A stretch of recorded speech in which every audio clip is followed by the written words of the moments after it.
नमस्कार, मी पाटलो पाटील. बांबू महान्यूजमध्ये आपल्या सर्वांचं स्वागत. आज आपण COEP टेक्नॉलॉजी युनिव्हर्सिटी पुणे व यड्रावच्या शरद इन्स्टिट्यूटच्या वतीने ॲग्रिकल्चर टेक्नॉलॉजी ट्रान्सफर या विषयावर परिसंवाद झाला. त्यामध्ये डॉक्टर चंद्रकांत साळुंखे यांनी चीनच्या बांबू उद्योगाविषयी खूप उद्बोधक माहिती सांगितली, ती आपण दाखवत आहोत. Our second esteemed guest is Mr. Chandrakant Salunkhe sir. He is principal at Krishna Mahavidyalaya, Shivnagar, Raipur. I request principal sir to felicitate Mr. Salunkhe sir. Now the session will be conducted by Mr. Chandrakant Salunkhe sir on recent trends in bamboo industry. Let us warmly invite him for conducting the session. स्लाइडचं यामध्ये माझ्याविषयी तुम्हाला थोडी आधी माहिती देतो की माझ्या ह्याचा उल्लेख झाला पोस्टचा. कराड शेजारी कृष्णा महाविद्यालय तिथे मी प्रिन्सिपल म्हणून काम करतो आणि माझी PhD जी आहे ती गवतावरची आहे, ग्रासेस ऑफ महाराष्ट्र. आणि शिवाजी युनिव्हर्सिटीनं ग्रास ऑफ महाराष्ट्राचं पुस्तक सुद्धा पब्लिश केलेलं आहे. बांबू हा गवतामधलाच प्रकार येतो, पण तरी सुद्धा जे ग्रासचे टॅक्सॉनॉमिस्ट आहेत, जे आयडेंटिफिकेशन करतात, ते बांबूचे आयडेंटिफिकेशन करू शकत नाहीत, कारण क्लासिफिकेशन आयडेंटिफिकेशन हे बऱ्यापैकी फुलावरती अवलंबून असते. आणि बांबूचे जी फुलं आहेत त्याचा असा पर्टिक्युलर पिरियड असत नाही, 20 वर्ष 40 वर्ष 100 वर्ष, आणि तेवढं काय याविषयी आपल्याकडे नाही थांबायला ते ओळखायला. त्यामुळे ग्रासेसचा विषय वेगळा आणि बांबूचा विषय वेगळा. राऊंड सगळा चीनमधला एरिया आहे जिथं बांबू इंडस्ट्री त्यांनी डेव्हलप केली आहे. आता ते जे काय माझे अनुभव आहेत ते मला जास्त गरजेचं वाटतं, कारण आता बांबू लावायचा कसा आहे, त्याची रोपं कशी करायची, हे प्रश्न तुम्ही मला विचारू नयेत, मला माहीत आहेत ते. पण चीन नेमकं कुठं आहे? कारण आपला एक सगळ्यांचा स्वभाव आहे की शेजापाजारला शिवाय द्यायच्या, त्याच्यामध्ये 1 नंबरला पाकिस्तान, 2 नंबरला चीन. बरं, शिवाय दिल्या तरी तिथंपर्यंत पोचत नाहीत, पण आपलं समाधान होतं. आता विषय असा आहे की नेमकी तिथली परिस्थिती काय आहे. पण चीनमध्ये ते जाणवत नाही. म्हणजे तुम्ही एअरपोर्टला उतरले की तुमच्या लक्षात येतं तिथं कुठलाही धोका नाही. अतिशय रिस्पेक्ट देणारे लोक, अतिशय अशी लोक तिथं. 3 वेळेला मला त्यांनी स्पॉन्सरशिप केलेली आहे. आता हे टॅलेंट जे आहे ते बघितलं जातं. यूट्यूबचे वगैरे बघितले तर तुम्ही उतरला की तुमचं डोळ्याचं हे स्कॅनिंग सुरू होतं. त्यामुळे तुम्ही कुठून आलाय, कुठं चाललाय, सगळं त्याच्यामध्ये डिटेल बघितलं जातं. त्यामुळे त्या गोष्टी टेक्नॉलॉजी खाली फार पुढं आहेत ते. आणि महत्त्वाचं जे आहे की चीन इतकं पुढं का, तर ते ह्या माध्यमातून आपल्याला त्या गोष्टी मला सांगायच्या आहेत की म्हणजे नुसता त्यांचा दुस्वास करून चालत नाही. काही निसर्गानं काय गोष्टी दिलेल्या आहेत आणि त्याचा त्यांनी फायदा घेतलेला आहे, जे आपण घेत नाही. आणि त्या गोष्टी त्याच्यावरती चर्चा करूया. आणि मी जे चीनमध्ये अनुभव घेतलेत ते ह्यातनं सांगायचा हा माझा त्याच्यामध्ये पहिला उद्देश आहे. आता हे साधारण जॉग्राफिकल रिजनमधलं बांबूचं, त्याच्यामध्ये हे जे रिजन्स आहेत ह्या रिजनमध्ये नैसर्गिकरित्या हे बांबूचं प्रमाण आपल्याला बघायला मिळतं. आता ह्यामध्ये थोडंसं बॉटनीचा जो भाग आहे की नेमके जेनेरा किंवा स्पेसीज ज्याला म्हणलं जातं, तो पहिला जो वाक्य तुम्हाला दिसते, अबाउट 123 जेनेरा अँड 1678 स्पीसीज, ज्याला प्रजाती हा शब्द वापरला जातो. आता हा अपडेट डेटा आहे रिसेंटचा की 1678 ह्या स्पीसीज जगामध्ये आढळतात. 2 नंबरला तुम्हाला दिसेल in China total of 861 species. म्हणजे तुम्ही जर ते 1678 आणि 861 नंबर बघितला तर तुमच्या लक्षात येईल हे निसर्गाने वरदान दिलं ते नेमकं कुठलं आहे. 50% बांबूचे प्रकार हे चीनमध्ये नैसर्गिकरित्या आहेत.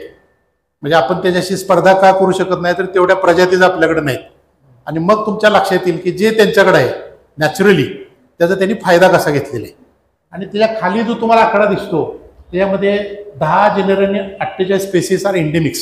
ह्याचा अर्थ असा होतो की ह्या स्पेसीज जगामध्ये दुसरीकडे कुठेही मिळत नाहीत, फक्त चीनमध्ये मिळतील. आणि मग आपला नंबर येतो in India total of 144 species under 6 and 34 genera. म्हणजे आता 861 आणि 144 हे फरक तुमच्या लक्षात येईल की आता हे निसर्गाने दिले, हे आपण काय भांडून हे काय मिळण्यातल्या गोष्टी नाहीत. आणि निसर्गाने दिले ह्याचा अर्थ तिथली जॉग्राफिकल कंडिशन आहे आणि त्यामुळे त्या प्रजाती जास्त आहेत. आता काही वर्षापूर्वी ज्यावेळेला हे वर्कशॉप मी केलं त्याच्यानंतर माझी इच्छा होती की सोशल फॉरेस्ट्री डिपार्टमेंटच्या लोकांना भेटून या गोष्टी सांगायच्या की आपल्यामध्येही करता येईल. आता हे मी तुम्हाला सांगतो, हा काळ 2008चा आहे. मी सगळ्यात मोठे अधिकारी सोशल फॉरेस्ट्रीचे त्यांना पुण्याला भेटायला गेलो. आता मला दिसत होतं की ते निघून आलो आणि माझ्या मागे ते क्लार्क आहो थांबा यांना भेटायला सांगितलं. म्हटलं माझं काम काहीच नाही साहेबांच्याकडे, झाला फायदा तर साहेबांना झाला असता, आता तुमचं दुर्दैव आहे, आणि मी निघून आलो. त्याच्यानंतर जो 10 वर्षानं जसं आत्ता मी आलोय तसंच फॉरेस्टच्या अधिकाऱ्यांचं वर्कशॉप होतं कोल्हापूरला, आणि त्यावेळेला मला त्यांना इन्व्हाइट करायला लागलं कारण मी बघितलेलं आहे ते. आता ह्याच्यामध्ये आपली 10-15 वर्ष निघून गेली, ज्या गोष्टी 9-10ला सुरू व्हायला पाहिजेत आज आपण 25 सालामध्ये चर्चा करतोय. आता हे दुर्दैव आपल्या व्यवस्थेच आहे, पण त्या गोष्टी भूतकाळामध्ये आपल्याला जाता येत नाही. आत्ता नेमकं काय करता येईल तर हे निसर्गाने जे आकडे दिलेले आहेत ते अतिशय महत्त्वाचे आहेत. आणि शेवटचं जे आहे आता तो बांबू फॉरेस्ट एरिया वगैरे तुमच्या लक्षात येईल. आणि शेवटी जो आहे तो युनान हा जो भाग आहे त्याच्यामध्ये नैसर्गिकरित्या स्पेसिस आहेत, आणि युनान म्हणजे साधारण आपल्याकडं नॉर्थ ईस्टचा जो भाग आहे त्याला लागून असणारा तो प्रदेश आहे, म्हणजे त्याच्यामध्ये सिमिलॅरिटीज आहे. आणि एक बांबू जो पुढं पिक्चरमध्ये येईल तो तिथं 1982 साली शोध लागला, म्हणजे अगदी अलीकडचा. तो एवढा मोठा आहे की तुम्हाला कळलं कसं नाही, म्हणजे असे नैसर्गिक ठिकाण म्हणून तिथं युनानची ओळख आहे. त्यामुळे युनान हा प्रदेश त्यांच्या दृष्टीनं की चायनानं जे काही प्रोग्रेस मिळवला त्याची कारणं काय असावीत. आता हे जे मी पॉईंट सांगतो ही आम्हाला जे रिसोर्स पर्सननी त्यावेळेला लेक्चर दिली त्यातले काही मुद्दे आहेत की त्यांनी पटवून सांगितलं की आम्ही पुढं का आहे. त्यातले काही पॉईंट येत आहेत. तालुका, व्हिलेज असं जसं आपल्याकडे एक सिस्टीम आहे तसं त्यांच्याकडे ते प्रीफॅक्चर, प्रोव्हिन्स, काउंटी असं ते खाली खाली येतं. म्हणजे जो नैसर्गिकरित्या प्रदेश आहे तो झिजांग आहे की जिथं बांबूला फेवरेबल वातावरण आहे. आता मी ज्यावेळेला ते फॉरेस्ट डिपार्टमेंटचं वर्कशॉप केलं त्यावेळेला माझ्या आधी एक लेक्चर झालं होतं, आणि त्या लेक्चरमध्ये एक व्यक्ती ज्यांनी ते मीटिंग अटेंड केली होती केंद्र शासनाची की एवढे जेवढे आपल्याकडं स्टेट्स आहेत त्यांना अशा अशा पद्धतीने आम्ही फंडिंग दिले. त्यातल्या काही अधिकाऱ्यांनी त्याच्यावरती ऑब्जेक्शन घेतलं की राजस्थानला कमी का दिले, गुजरातला का कमी दिले, त्यांना 500 कोटी दिले, आम्हाला 100च दिले. त्याच्यावर त्यांचा वाद सुरू होता. आता त्यांच्या दुर्दैवानं मी कोण आहे त्यातल्या कोणालाही माहीत नव्हतं, मी एका बाजूला बसून ते ऐकत होतो. आणि ज्यावेळेला माझं लेक्चरचा विषय आला त्यावेळेला मी त्यांना सांगितलं की तुमचे मगाचे विषय मी ऐकलेत, आणि ते मी तुम्हाला आता सांगतो की ह्या भांडणाला अर्थ नाही, कारण गुजरात राजस्थानमध्ये बांबू लावा हे अपेक्षितच नाही. फंडिंग तुमचं पाहिजे फक्त नॉर्थ ईस्टला, कारण ते युनानचा प्रदेश त्या दृष्टीने जवळ आहे. आणि हे फंडिंगचे आपले प्रॉब्लेम हे आहेत की सगळ्यांना समान विभागणी करून हे होणार नाही, कारण ते लोकेशनच नाही. त्यामुळे त्या बाबतीत हट्ट करून चालत नाही, आणि त्यामुळे ते आपले फंड सगळे त्या पद्धतीने वाया जातात. त्यामुळे त्यांनी नॅचरली जो एरिया आहे तो हा झिजांग प्रोव्हिन्स आहे, त्याच्यामध्ये जास्तीत जास्त बांबूचं प्लांटेशन आणि कल्टिवेशन केलेलं तुम्हाला बघायला मिळेल. आता हे साधारण एक त्यांचं शब्द वापरत दोन त्यांनी प्रकार केले, बांबू इंडस्ट्री झोन आणि दुसरं बांबू इकॉनॉमिक ब्लॉक. आता हे अशा पद्धतीनं नाही की मी त्या प्रदेशातला पुढारी आहे म्हणून माझ्या भागात नेले, अशा पद्धतीने ते केलेलं नाही. आता इथं साधारण आता हे लोकेशन तुम्हाला इथं शांघायवरून आम्हाला उतरल्यानंतर आम्हाला साधारण इकडं आणून सोडलं होतं. आता हे शांघायपासून हा जो प्रदेश आहे हा झिजांग प्रोव्हिन्स आहे.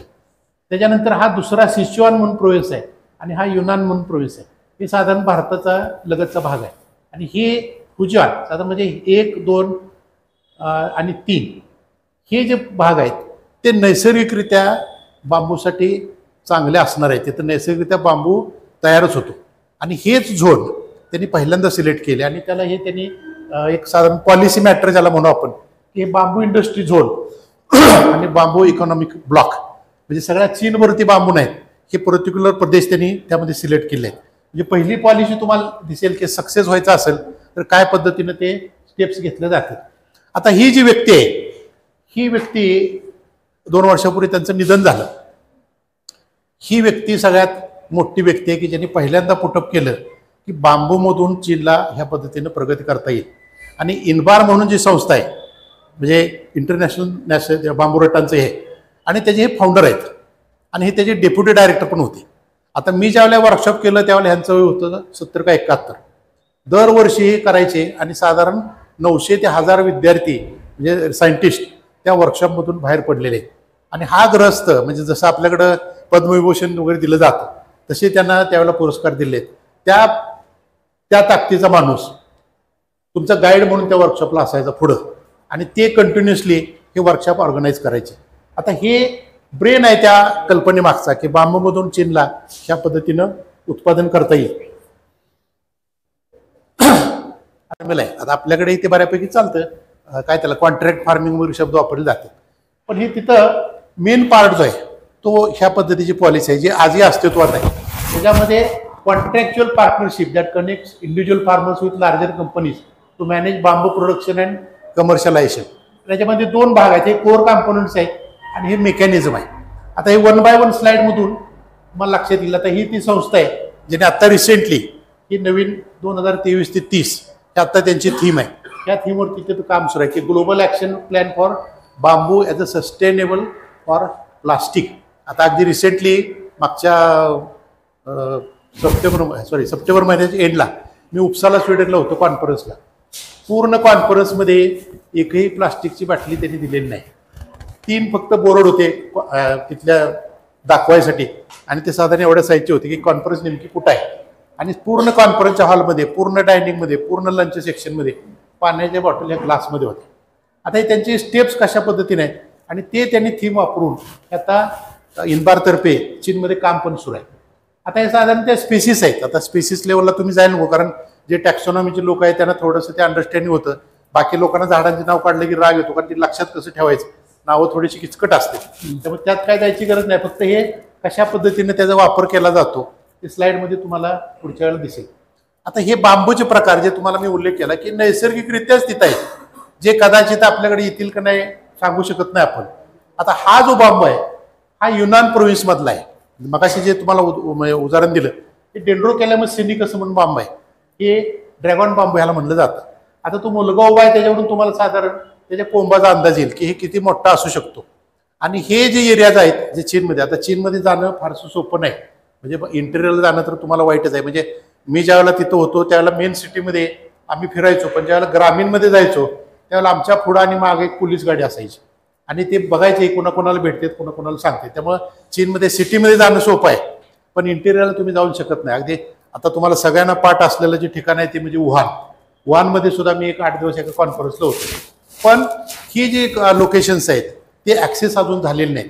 आणि 1982 साली म्हणजे फार मोठा लांबचा विषय नाही तो ह्या वनस्पतीचा शोध लागलेला आहे. म्हणजे अजून किती ट्रेजर आहे तिथं माहीत नाही. म्हणजे असं स्पेसिस की जे नजरेला दिसतं एवढं मोठं ते सुद्धा सायन्सला माहीत नव्हतं.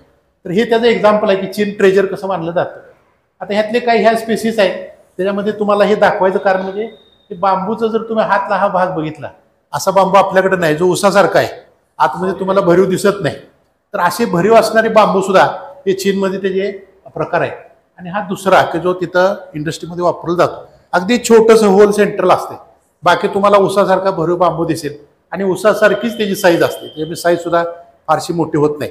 हे नॅचरली तिथं आढळणारे बांबूज आहेत. आणि जो बांबू इंडस्ट्रीचा जो त्यांचा बेस आहे जो पाया आहे कशावरती बांबू इंडस्ट्री उभा राहिलेली आहे तर तो हा बांबू आहे. म्हणजे तिथल्या बांबू कल्टिवेशन मधलं साधारण 80% बांबूचं कल्टिवेशन हे एका स्पेसिसचं जे केलं जातं आणि त्याचं नाव आहे फायलोस्टॅचिस इडोलिस. लॅटिन भाषेमध्ये इडोलिस याचा अर्थ असा होतो खाण्यायोग्य असणारा किंवा जो खाल्ला जातो. आणि ह्याचं वैशिष्ट्य तुमच्या लक्षात येईल की कोंब जे आहे त्याचे ते कोंब व्हेजिटेबल म्हणून वापरले जातात. आता हा बांबू आहे ह्या बांबूचं एक वाढण्याचा जो प्रकार आहे त्याला मोनोपोडियल बांबू म्हणलं जातं. म्हणजे नैसर्गिकरित्या त्यांचं वर्धन कसं आहे बघा आपल्याकडे जे बांबू तयार होते ते असा सिम्पोडेल असतो म्हणजे त्याचा असं गट्टा तयार होतो. तुम्हाला हार्वेस्टिंग करता येत नाही. पण हा बांबू असा आहे की तो इथं एक पहिला स्टॉक असेल तर ठराविक अंतरावरती त्याचा खालून रनर जातो आणि दुसरा कोंब येतो परत ते अंतरावर जातो तिसरा कोंब येतो आणि मग तुम्हाला हार्वेस्टिंगला ते सोपं जातं. त्याची साईज जर तुम्ही बघितली तर खालून वरपर्यंत पूर्ण एकसारखी साईज असते. आपल्याकडचे बांबू बघितले तर त्या नोडल रिजनला स्वतः रिंग सारखं असतं. हे नाही एकसारखी तुम्हाला जाडी खालून वरपर्यंत त्याच्यामध्ये दिसते. आणि हे सगळे नॅचरल कॅरेक्टर बघून मग ह्या बांबूचं सिलेक्ट करून मग तो त्याचं कल्टिवेशन केलं गेलं. आणि हे साधारण त्या बांबूची वैशिष्ट्य आहेत की त्याची उंची त्याचा डायमीटर हे अतिशय म्हणजे आपण त्याची कल्पना करू शकत नाही असे त्याचे आहेत. आणि -18 डिग्रीला हा सर्वाइव्ह होऊ शकतो हे त्याचं दुसरं वैशिष्ट्य आहे.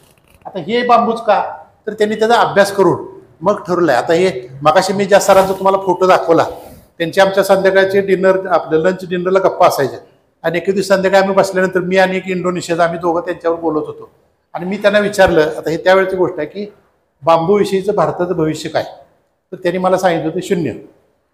म्हणलं कारण काय तर ते म्हणले मी स्वतः त्या कमिटीवर होते सर बऱ्याच देशाच्या कमिटीवरती ते एक्सपर्ट म्हणून होते.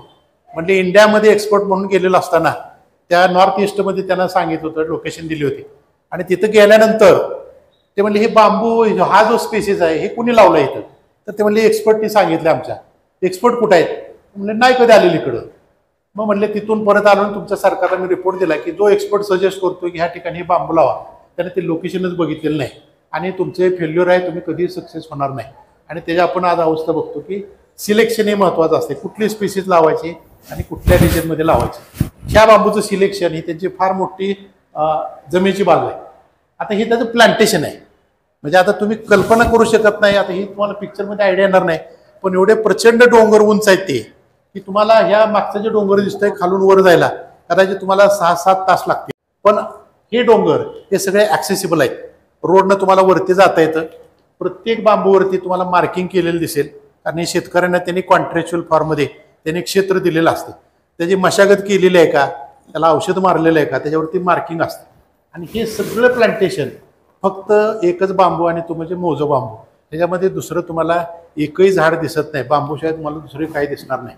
आता हे सिलेक्शन करण्यामध्ये तो झिजांग प्रोव्हिन्स जो आहे तो पर्टिक्युलरली सिलेक्ट केला आहे की तिथं बांबूला वाढीसाठी अनुकूल वातावरण आहे. आणि ते सुद्धा हा जो बांबू आहे मोजो बांबू, त्यामुळे तुम्हाला टोटल जे ग्रीन दिसतंय इव्हन मागचे डोंगर सुद्धा तो फक्त एकच बांबू आहे आणि तो म्हणजे मोजो बांबू आहे.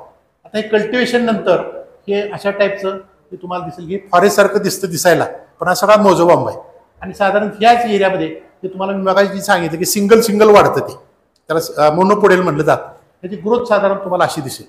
आता ह्यानंतर जो एक महत्त्वाचा विषय आहे की कशा पद्धतीनं चीनचे लोक हुशार आहेत त्याचं हे एक्झाम्पल आहे. आता हे त्या लोकांनी दिलेले प्रेझेंटेशन्स आहेत.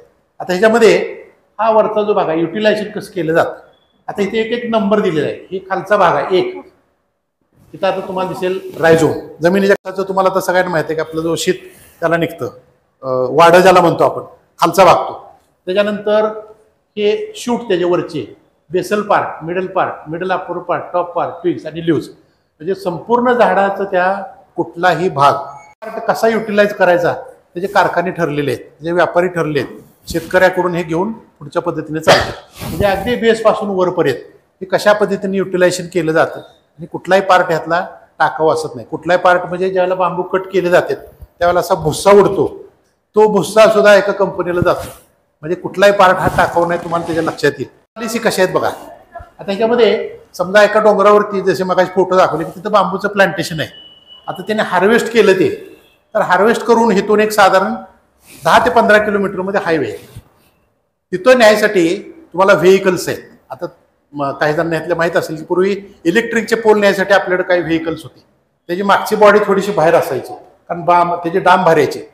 आत्ता तुम्ही तसं होणारच आहे, पण तिथं हे असे ट्रक तयारच केले आहेत की ज्याची बॉडी अशी आहे की त्यामधून बांबू वाहतूक करता येते. आणि इथून तो तुम्ही बांबू हार्वेस्ट करायचा, साधारण 20 किलोमीटरवरती वाहतूक करून न्यायचं आणि साधारण 25 किलोमीटर त्या हायवेला त्याचे डेपो आहेत आणि त्या डेपोमध्ये हे सगळे असे बांबू स्टोअर केले जातात. आता हे प्रायमरी प्रोसेसिंग इंडस्ट्रीज आहेत. इथं काय केलं जातं, इथं फक्त बांबू कट केले जाते.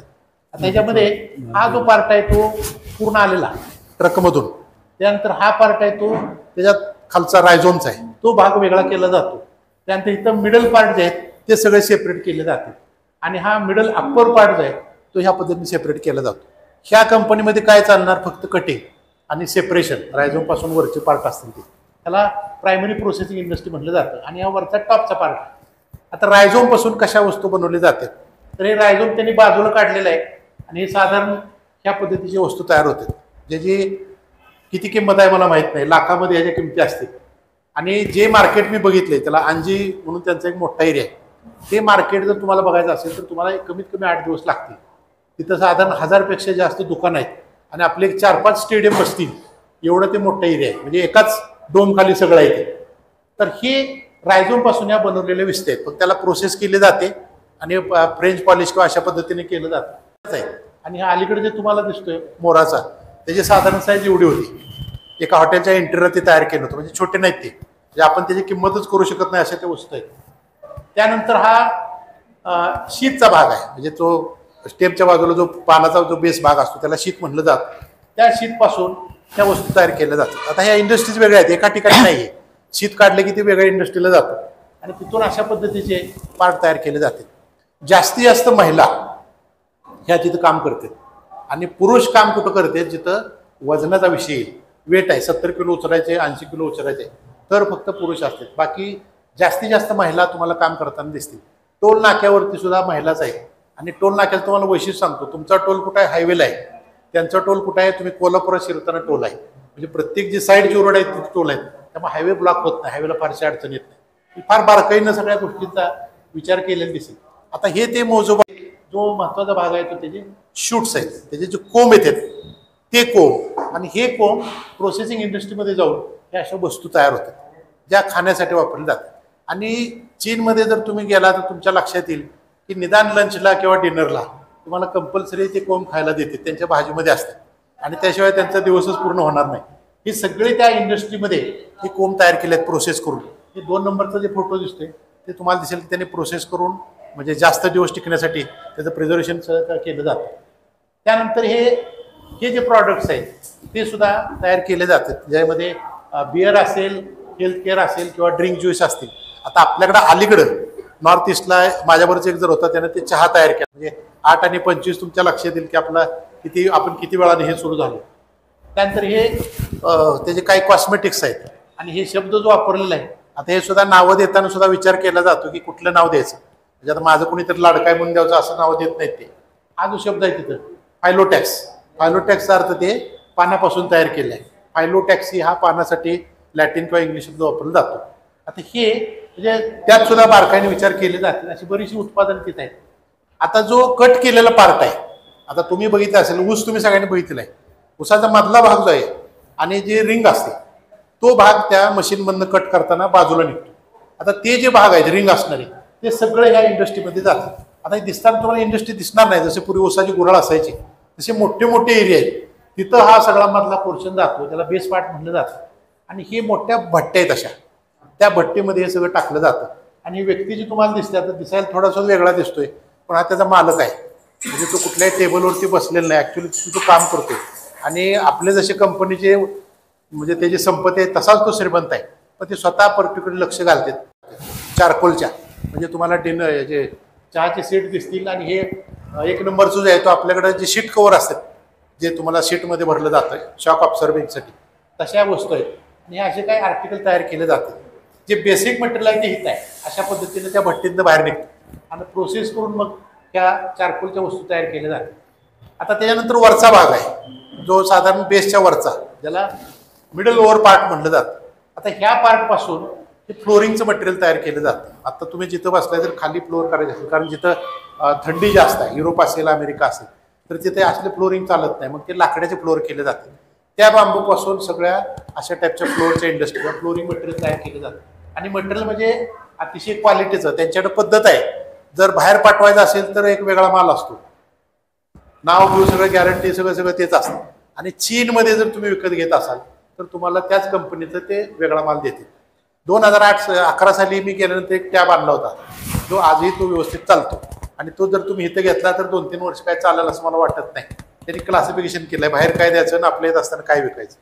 आता ह्या ज्या गोष्टी हे फ्लोरिंगचं मटेरियल तयार केलं जातं. आणि हे फर्निचर आहे, म्हणजे अतिशय स्टँडर्ड पद्धतीचं फर्निचर हे त्या इंडस्ट्रीमध्ये तुम्हाला बघायला मिळेल.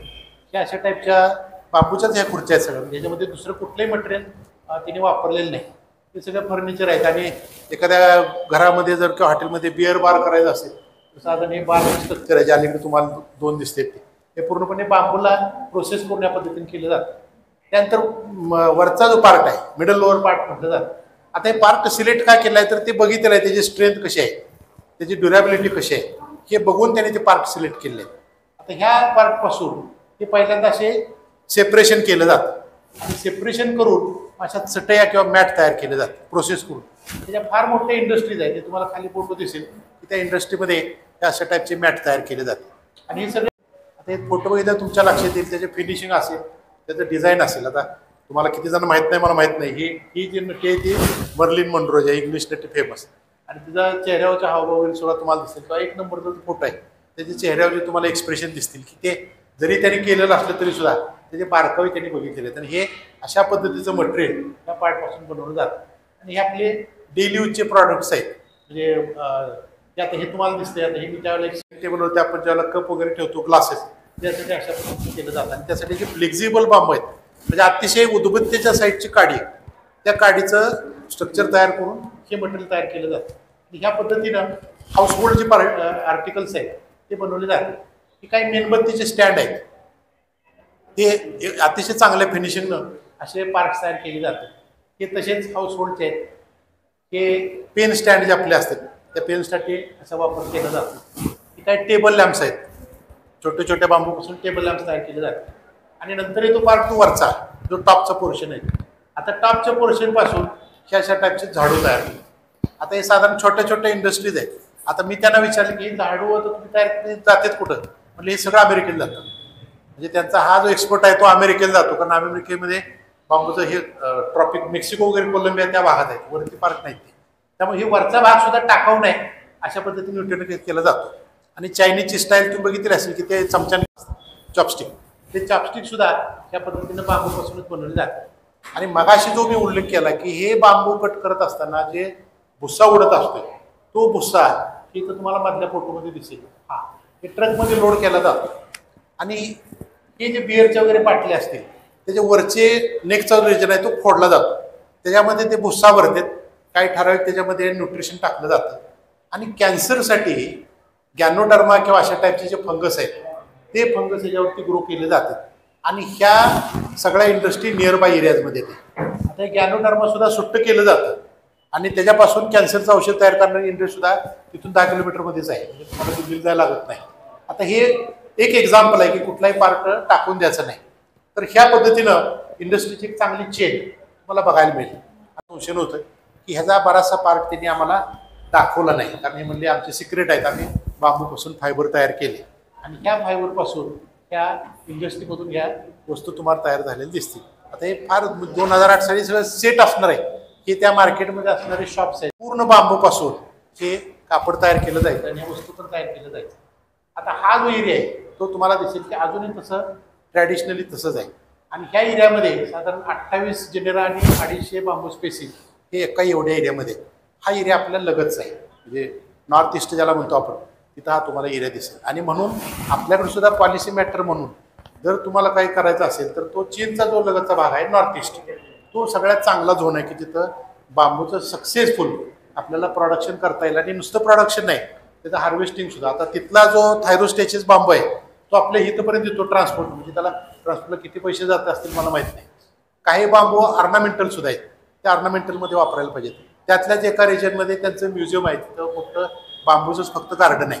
आणि त्यांची सिस्टीम अशी होती की आम्हाला कलेक्ट करून दर 2 दिवसाला चेंज करून ग्रामीण भाग शहरी भाग सगळं दाखवत त्यांनी 15 दिवसाचा प्रोग्राम केला होता.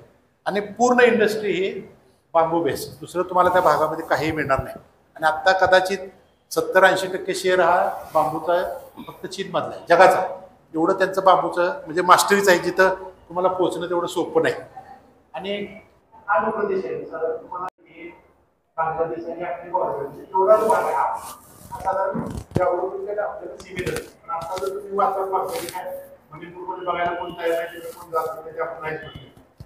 तोच जो एरिया असेल की जिथं आपल्याला काही गोष्टी करता येतील, बाकीच्या एरियामध्ये पण सक्सेस होईल मला माहित नाही. आणि हे त्यावेळेस बांबूपासून त्यांनी आपल्याकडं पुढे असं काही घरामध्ये सुद्धा असतं मोठे असे रामजन ज्याला म्हटलं जायचं, ते सिमेंटचे किंवा तारा टाकून केलं जातं. ते ठराविक टाईपचे बांबू वापरून असे त्याचे वॉटर जार त्यांनी केलेले आहे. त्यानंतर आपल्याकडे ते सुलभ शौचालय असायचे आतमध्ये बांबूच आहे. त्यानंतर हे मोठे मोठे धान्याचे जे असतात घरामध्ये आपण कणगी म्हणतो ते साठवण्यासाठी ते सिमेंटचाच वापर करायचा. आणि ते बायोगॅस सुरू झाले होते, बायोगॅसचे टाके असायचे, त्याचमुळे त्यांनी बांबूचा वापर आणि सिमेंटचा वापर केलं. आणि हा जो विषय आहे बांबू कोणता सगळ्यात मोठं काम त्यांनी हे केलं होतं. त्यांना विंड मिल आपल्याकडे नंतर बांबू वापरूनच केले. आता तुम्ही जॅकेच्या काय पिक्चर वगैरे असेल तुमच्या लक्षात येईल की बिल्डिंगचं मारामारी सुरू आहे, सगळ्यात मोठं बाहेर सपोर्ट केलेलं आहे. तेवढ्या बांबूचा वापर का केला तेवढी तुम्ही स्ट्रेंथ आहे. तुझं बघितलं आहे ते मेकॅनिकल, ते मेकॅनिकलशी रिलेटेड आहे म्हणून त्या गोष्टी तुम्हाला सांगतो की मेकॅनिकल स्ट्रेंथ आहे त्यांनी टेस्ट केलेली असते. आणि त्यानंतर चीन लोक हुशार का तुम्हाला उदाहरण हे बांबू संबंधित आहे. आता ही जी वनस्पती आहे त्याला जपानी भाषेमध्ये सकाकी म्हटलं जातं आणि ते त्याचं सायंटिफिक नाव आता आम्ही इंडस्ट्री फिरत असताना त्या इंडस्ट्रीमध्ये सुद्धा त्याने आम्हाला नेले. तिथे गेल्यानंतर मी तिथल्या याला प्रश्न विचारला सरांना की इथं बापूस काय विषय तुम्ही कसं काय ते म्हणजे तुम्हाला मुद्दाम दाखवायला आणले बिझनेस कसा करायचा असतो कसं वापरायचं असतं. ही जी वनस्पती आहे ती जपानमध्ये जी काही त्यांची धार्मिक स्थळं असतील तर पूजा करायसाठी मानला. जपानचा प्रॉब्लेम काय झालं जमीन असतं उत्पादन करू शकत नाही. जपानचं चीनचं अतिशय वापर आहे जसं आपलं भारत पाकिस्तानचं त्याच्यामध्ये किती पद्धतीने फार मोठे वाद आहे. पण त्यांना माहिती आहे की जपानला लागणारच आहे. त्याचं उत्पादन चीनमध्ये होतं आणि कंटेनरच्या कंटेनर भरून डेली हे इथून जपानला जातात आणि फार मोठा प्रॉफिट चीनला त्याच्याकडून पडतो. आता आपली भांडणं आहे त्याला कापूस द्यायला असलं नाही पैसे सुरवायचे म्हणजे बिझनेस कसा करायचा हे चीन करून शिकावं हे ह्या सुद्धा इंडस्ट्री ह्याचं प्लॅन्टिंग कसं तुम्ही आता हे ह्याचे फोटो बघता केरळचं वगैरे चहाचं प्लांटेशन आहे तशी मी प्लांटेशन बघितली तर प्लांटेशन बघितल्यानंतर मला शंका आली पाहिजे चहाचं काय कशी मिळेल नाही म्हणजे हे प्लांटेशन सेम तसं दिसतं त्याचं हार्वेस्टिंग करून त्याचं फ्रेश. हे एक एक्झाम्पल आहे की कशा पद्धतीनं म्हणजे ज्याला म्हणतो तो करावा लागतो. हे काही उदाहरण आहे. आणि शेवटी जो आपला महत्वाचा शब्द आहे की आता इथं झाल्यानंतर गरिबी गेलेली आहे का आपण सगळे सदस्य झालोय का प्रत्येक समाजातल्या घटक सुरक्षित आहे का त्याचं उत्तर नाही असेल. ही जी फोटो तुम्हाला दिसते ग्रामीण भागात पहिलं घर तुम्हाला दिसेल की अतिशय वाईट अवस्थेत नाही दुसरं घर तिथे बाहेर महिला उभे आणि तिथे जुनं घर वाडा तुम्हाला दिसतं. ह्या काही वस्तू ट्रॅडिशनल आहेत ते तशाच तशा वापरतात. हे सुद्धा फोटो मी अतिशय चोरून काढले कारण आमच्या नावात पोलिसच असायचे तसे फोटो द्यायचे नाही. म्हणजे आपला जो ग्रामीण भाग आहे तो तसा नाही शहर सुधारलेली दिसते ग्रामीण भाग सुधारलेले तरी सुद्धा सगळ्या गोष्टी 100% बरोबर होत नाही. पण त्यांचं कम्पॅरेटिव्हली ज्याला आपण बघतो त्यावेळेला फार गोष्टी करायला लागतील क्वालिटीचं बिल आपल्याला दिसत नाही वापरतच नाही. तर बाकीचे लोक मला म्हणाले याला वापरलं प्रत्येक काय मी म्हणणार वापरतो मला तुम्हाला काय म्हणजे इंजिनिअरिंग असेल ॲग्रिकल्चर असेल बॉटनी असेल इंजिनिअरिंग असेल या सगळ्याचं ज्यावेळेला एक टीम तयार होईल त्यात तुम्हाला दिसेल. बरेचशा मॅन्युफॅक्चरिंग ह्याच्यावरती आम्ही जास्त मला घालत नाही कारण मी चीनला काय गेलो माझं पॅशन आहे म्हणून गेलो मला काय मिळालं मला माहित नाही.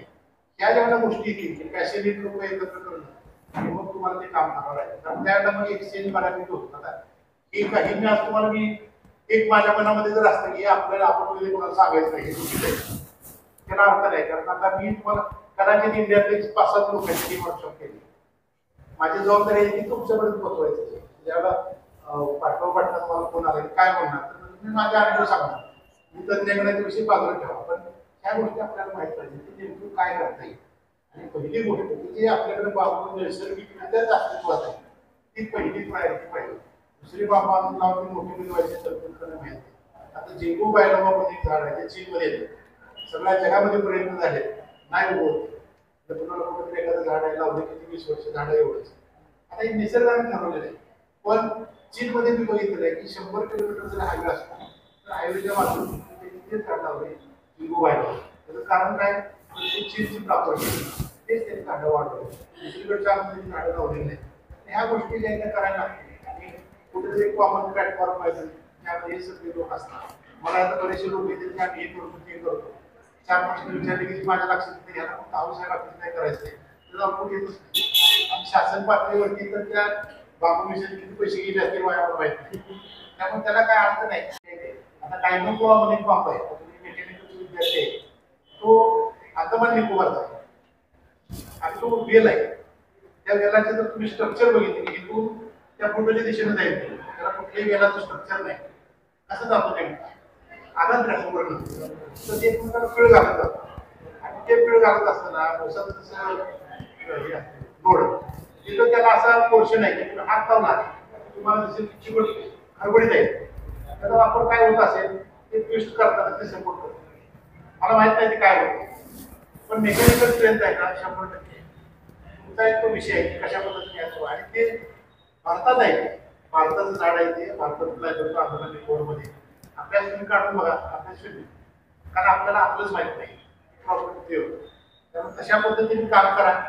माझं सपोर्ट लागलं असं माहिती पाहिजे असं मी आवश्यक आहे माझ्या बरोबर केली फक्त फोनवरती पूर्ण करता फोनवरती सगळ्या गोष्टी सांगता येत नाही. आणि जर तुम्हाला शक्य असेल माझे गार्डन बघायला माझ्या गार्डनमध्ये जवळजवळ 20 प्रकारचे पापड ते मी बऱ्याच ठिकाणी गोळा केले आणि माझं पॅशन आहे ते बॉटॅनिकल गार्डनचं आहे. जगातले भौतिक मेजर गार्डन मी बघितली आणि ती गार्डन सेंट्रल गव्हर्नमेंटच्या फंडमध्ये डेव्हलप केली आहे. त्याच्यामध्ये बांबू सीटरचा एक एरिया पण डेव्हलप केली आहे, ज्यामध्ये साधारण 20 प्रकारचे बांबू आहे. आणि बॉटॅनिकल गार्डन मध्ये अशी प्लॅन्ट्स ज्याचा तुम्हाला बऱ्यापैकी खूप घेऊ शकतो तशी प्लॅन्ट बांबाचा आपला विषय फक्त आपला जे लिटरेचर असेल त्याप्रमाणे काम करायला पाहिजे. आणि एक्सपर्टचा मानायला तुम्हाला काय प्रॉब्लेम असत नाही. म्हणजे मलाही माहिती आहे की माझ्यापेक्षा दादा जगामध्ये निश्चितपणे अस्तित्व आहे. जर ते आपल्यामध्ये आलं की आता यांचं कोणाला काय कळत नाही ते कधी डोक्यात ठेवत नाही. त्यामुळे त्या गोष्टीचा प्रयत्न करा. जर तुम्हाला ते एक्झाम्पल सांगतो की इंजिनिअरिंग नेमकं कुठं असतं. आता एक तुला एक सिनेमा आहे की तो एक गुप्तेर आहे आणि तो गबाळासारखा असतो.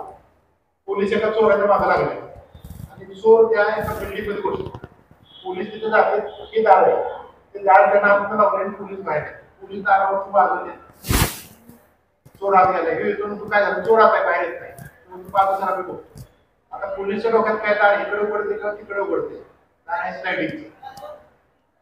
तो काय करतो, फक्त स्लायडिंगचं दार उघडतो, जाऊ बोलतो. आता काय इंजिनिअरिंगचा विषय, माझ्या डोक्यात दार आत बाहेर उघडते, तुमच्या डोक्याचा विषय स्लायडिंग सुद्धा असू शकतं. त्याला इंजिनिअरिंग तिथे सुरू होईल. तशा पद्धतीने प्रयत्न करा. डिसिप्लिन काय मिळेल मला माहित नाही. भारत माझा पैसे डिसिप्लिन त्याचं बाजूला होतं. आपलं काय करायचं तुम्ही ठरवा. तुम्हाला डिसिप्लिन जर तुमचं, आता मला मी कीनोट स्पीकर म्हणून बऱ्याच ठिकाणी गेलो. माझा पत्ता वाचताना प्रॉब्लेम होतो. कृष्णा महाविद्यालय शिवनगर रेटरी बुद्रुक. विचारते हे काय बांधलं नाही, महाविद्यालय म्हणजे काय, बुद्रुक म्हणजे काय, रेटरी म्हणजे काय. पत्ता महत्वाचा असत नाही. मला काय बोलत येते, मला बायोडाटा आहे, माझी एक्सपर्टीज आहे. तुम्ही मार्गात कुठलीही रोज घेऊ द्या, फक्त 2 मिनिटं द्या मला नाव सांगते. आता तेवढी वर्ष गेली, 35-40 वर्ष गेल्यानंतर ती एक्सपर्टीज येते. 1-2 वर्षात काय येईल अशी होणार. पण जर तुम्ही वेळ दिला, कष्ट केला, यातनं सगळ्यात चांगलं काय मिळतं ते तुम्हाला सांगतो. पैसे मिळत नाही, त्याचा आनंद मिळतो आणि तो आनंद आयुष्यभर असतो. तुम्हाला व्यक्ती होणार नाही, तुम्हाला अटॅक येणार नाही. तुमचं तुम्ही तंदुरुस्त राहा. रिसर्च हे त्याच्याशी जोडला प्रयत्न करते. आता ज्यावेळेस बघते की शेती अतिशय वाईट अवस्थेत आहे, शेतकऱ्याची अतिशय वाईट आहे. जेवढं तुम्ही त्याला सहकार्य कराल अशा दृष्टीने प्रयत्न करा. सांगतो. थँक्यू.